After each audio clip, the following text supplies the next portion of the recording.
Assalamu alaikum dear students. I hope you all are fine. I'm your chemistry instructor Shahbaz Ali. My dear students, आज की जो bridging है बिल्कुल वो आपको प्रीवियस लेक्चर से कनेक्ट कर रही है. प्रीवियस लेक्चर में आपने आइसोटोप्स एंड रेडियो एक्टिविटी के बारे में पढ़ा. इसी चीज़ को आज के लेक्चर में हम यूज़ करेंगे और डिस्कस करेंगे importance of isotopes using carbon dating and medical imaging as an example. Describe the formation of positive cation and negative anion from atom. याद रखिए negative A9 from an atom, ये portion हम next chapter में discuss करेंगे. इस chapter में radio activity की वजह से पॉजिटिव कैटाइंस कैसे बनते हैं यहाँ तक की ही डिस्कशन होगी.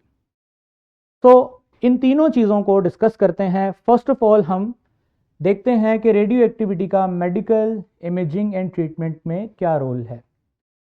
माय डियर स्टूडेंट्स, आप अच्छी तरह जानते हैं कि आज के दौर में बॉडी का डायग्नोस करने के लिए हमें मेडिकल इमेजिंग टेक्नोलॉजी की ज़रूरत पड़ती है. अब वो कैसे होती है? सबसे पहले हम एक safe and prescribed radio active material को डायरेक्टली IV उसका करते हैं. IV stand for intervascular passage. तो हम रेडियो एक्टिव सोर्स को जो प्रिस्क्राइब होता है मेडिकली, हम उसको पेशेंट जिसकी बॉडी का हमने डायग्नोस करना है, हम उसको उसमें उसकी वेन में ट्रांसफ़र करते हैं. देन उसकी पूरी बॉडी में वो रेडियो एक्टिव मटेरियल फ्लो करता है. याद रखिएगा वो रेडियो एक्टिव मटेरियल जो है वो रेडिएशंस भी रिलीज़ करेगा और स्पेसिफिकली हम उस रेडियो एक्टिव मटेरियल को यूज़ करते हैं जो गैमा रेडिएशंस को रिलीज़ करता है ज़्यादातर. क्यों? क्योंकि अल्फ़ा रेडिएशंस और बीटा रेडिएशंस की पेनिट्रेशन ज़्यादा नहीं होती, यानी वो बॉडी से बाहर नहीं आ सकती. उसकी वजह क्या है? Due to their charged nature वो बॉडी में ही डिफ्यूज़ हो जाती हैं, क्योंकि बॉडी में भी चार्ज पार्टिकल्स होते हैं और उनके साथ इंट्रैप हो जाते हैं वो particles. But gamma radiations being a neutral radiations वो बॉडी से बाहर की तरफ, यानी बॉडी को पेनिट्रेट करके क्रॉस करके बाहर आ सकती हैं. सो बिल्कुल पेशेंट के ऊपर यहाँ पर गैमा कैमरा लगा होता है जो पूरी बॉडी से निकलने वाली गैमा रेडिएशंस को डिटेक्ट करता है और इस बेस पे बॉडी की एक स्कैन्ड इमेज हमें थ्रू गैमा कैमरा मिलती है और बॉडी का एक एनालिसिस हमारे सामने आ जाता है. बेस्ड ऑन दिस एनालिसिस जो भी मेडिकल प्रोसेसेस हैं हम उसको परस्यू करते हैं और इस तरह से रेडियो एक्टिविटी के इस एप्लीकेशन को मेडिकल इमेजिंग में यूज किया जाता है as treatment. My dear students, next application की तरफ चलते हैं. रेडियो कार्बन डेटिंग बहुत इंटरेस्टिंग ये एप्लीकेशन है.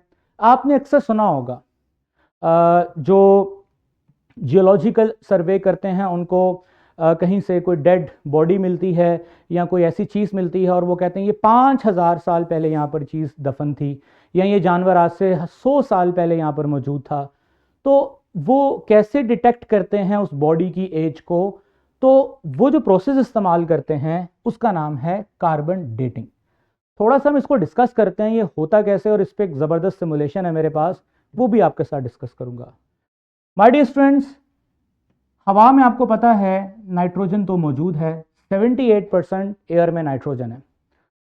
तो सनलाइट की प्रेजेंस में हवा में मौजूद नाइट्रोजन न्यूट्रॉन से उनका रिएक्शन होता है, उनका इंटरेक्शन होता है, यू कैन से डैट, और वो नाइट्रोजन 14 कन्वर्ट होती है कार्बन 14 के अंदर, जो कि एक रेडियो एक्टिव आइसोटोप है. आपने प्रीवियस लेक्चर में पढ़ा उसको.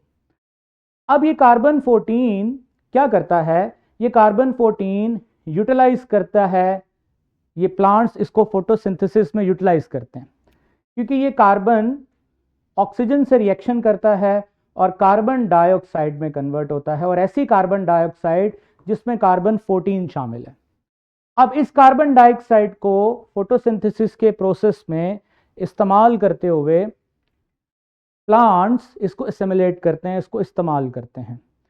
जैसे ही इसको इस्तेमाल करते हैं तो थ्रू प्रोसेस कार्बन के अंदर, प्लांट्स के अंदर कार्बन डाइऑक्साइड कार्बन 14 की शक्ल में जैसे ही उसकी बॉडी में प्रोसेस होता है, और आपको पता है कि फोटोसिंथेसिस के प्रोसेस में कार्बन डाइऑक्साइड हवा से आती है और रूट्स हेयर से वाटर एब्जॉर्ब होता है और इस प्रोसेस के ज़रिए से प्लांट अपने लिए खुराक यानी ग्लूकोज बनाता है और ऑक्सीजन प्रोड्यूस करता है।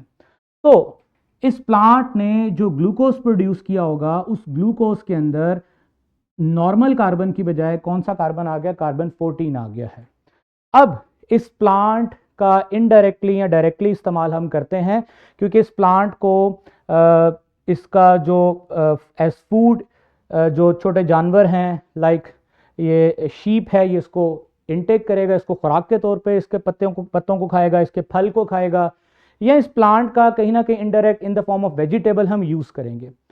इनडायरेक्टली ये कार्बन 14 हमारी बॉडी में आ जाएगा और एज लॉन्ग एज जब तक हम खुराक खाएंगे, जब तक हम इन प्लांट्स का यूज़ करेंगे किसी भी सोर्स के लिए, खुराक के सोर्स के लिए, तो हमारी बॉडी में कार्बन 14 रहेगा। इस टाइम भी मेरी बॉडी में कार्बन 14 है।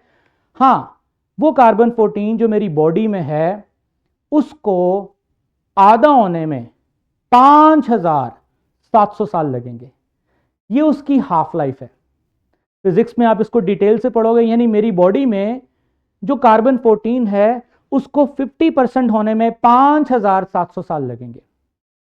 अच्छा, अब जरा मेरी बात को समझिएगा। अब मेरी बॉडी में इस टाइम कार्बन 14 है और आहिस्ता आहिस्ता कार्बन 14 आपको पता है अनस्टेबल है, जैसे कि आपने लास्ट लेक्चर में पढ़ा। अब वो कार्बन 14 मेरी बॉडी में आहिस्ता आहिस्ता डिसइंटीग्रेट होगा, आहिस्ता आहिस्ता कम होगा, लेकिन जैसे ही कम होगा इतनी देर में मजीद खाना खा लूंगा। किसी ना किसी सोर्स के जरिए से मेरी बॉडी में कार्बन 14 एक खास लेवल तक मेंटेन रहेगा।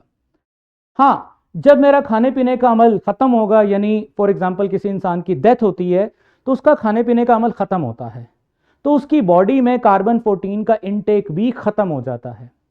तो जब उसकी बॉडी में कार्बन 14 का इनटेक खत्म होगा तो उसकी बॉडी में कार्बन 14 कम होना शुरू हो जाएगा।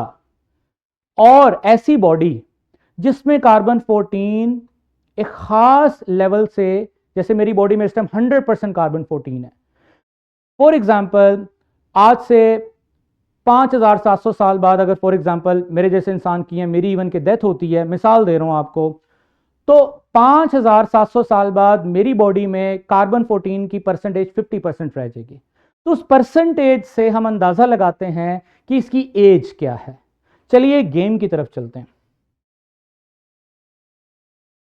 डियर स्टूडेंट्स, ये देखिए मेरे पास एक डिटेक्टर है और इस डिटेक्टर की मदद से मैं क्या करने वाला हूं, मैं डिफरेंट बॉडीज पे ये डिटेक्टर लगाऊंगा। जैसे मैंने ये प्लांट पे डिटेक्टर लगाया तो आप देखो प्लांट पे कार्बन 14 की परसेंटेज 100% आ रही है, इसका मतलब ये लाइव है, ये जिंदा है। अब इसी तरह से मैं इस घर के ऊपर डिटेक्टर लगाऊंगा तो इस घर में जो भी लिविंग थिंग्स हैं उसके अंदर 99% इसमें कार्बन 14 की परसेंटेज आ रही है। अच्छा, अगर मैं इस स्टोन पे लगाता हूं तो स्टोन में 0% कार्बन 14 आ रहा है, क्योंकि स्टोन तो कार्बन 14 इनटेक नहीं करता, स्टोन तो खाना नहीं खाता, इसलिए उसमें परसेंटेज डिटेक्ट नहीं होगी। अच्छा, मैं काम करता हूं, मैं यहां पर ये स्कल पड़ी है किसी एनिमल की, इसको डिटेक्ट करता हूं तो पता चलता है इसमें 98% कार्बन 14 है। इट्स मीन कि इसकी परसेंटेज से मुझे इसकी एज का अंदाजा होता है, क्योंकि 5700 साल गुजरेंगे तो ये 50% रह जाएगी। इसी तरह से मैं ये कुछ फॉसिल्स हैं उनको कनेक्ट करता हूं तो पता चलता है इसके अंदर भी बिल्कुल भी ये स्टोन है कोई, ये बोन पे मैं कनेक्ट करता हूं तो जैसे मैं बोन पे कनेक्ट करूंगा तो उस पर 83% है। इसी तरह फर्दर मेरे पास ये एक वुड है, इस वुड पे मैं कनेक्ट करता हूं डिटेक्टर को तो पता चलता है 97% है, इसकी एज यहां से पता की जा सकती है। इसी तरह इस स्मॉल प्लांट में 100% है, ये लाइव है। इसी तरह मैं इस बॉडी पे डिटेक्ट करता हूं तो इसमें 14% आ रहा है, यानी इसका मतलब ये बहुत ज़्यादा एज हो चुकी है इसकी, इस डेड बॉडी की या इस फॉसिल की। तो फॉर दिस प्रोसेस हम कार्बन की परसेंटेज से अंदाज़ा लगाते हैं कि इस ऑब्जेक्ट की, इस डेड ऑब्जेक्ट की जो किसी दौर में जिंदा था, एज क्या है। वापस चलते हैं जी माय डियर स्टूडेंट्स।